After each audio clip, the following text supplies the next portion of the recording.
So this expression of Arjuna, it is to wake us up from that self-pity, that state of self-pity we are caught ourselves with.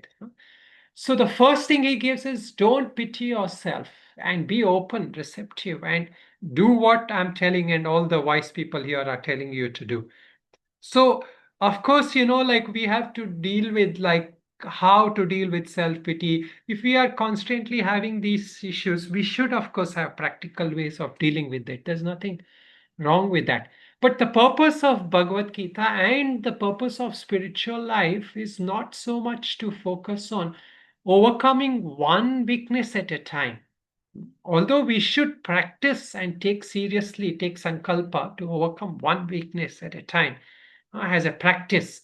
But the more important thing here is that knowledge is there to transform us holistically.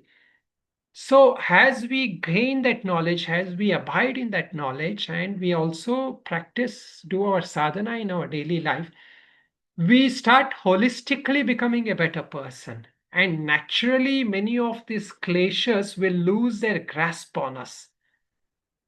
So this is what is said, when a person reaches final realization, what happens? Why is it that he's reaching realization? He still has a lot of karma. Because of that karma, he was born, and there is probably a lot of karma that is still going to cling to him after that body dies. That sukshma sharira, that subtle body, the karma will cling on to.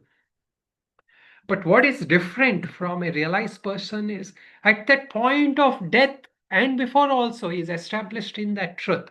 So when he dies, he realizes that that karma doesn't belong to me, has that atma, that I'm ever pure. So then what happens? All that karma and kleshas, which is supposed to give you another life, that will no longer grasp onto you.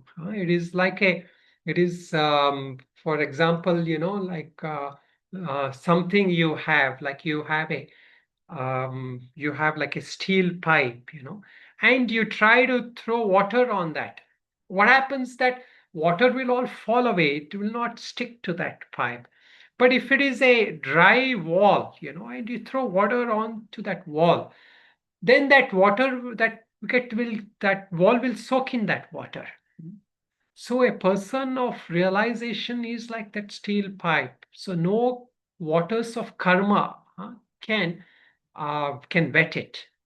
So because that realization is there. So similarly, here the approach that Lord will give, he will directly go to teaching knowledge in this thing, because that is the first step. The first step is to gain knowledge, and then of course you have to abide in that and practice it. But the first step for freedom is knowledge, is wisdom.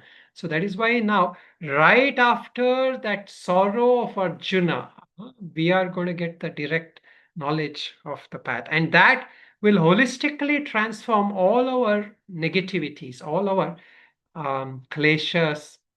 So self-pity also, if we find ourselves self-pitying more and more, of course we should catch it and we should work with that. But more important thing is we should know the reality, that I am not this little person whom I'm pitying, not this limited entity. I am this Nitya Shuddha Mukta Buddha, as we say, ever free, that ever pure Atman.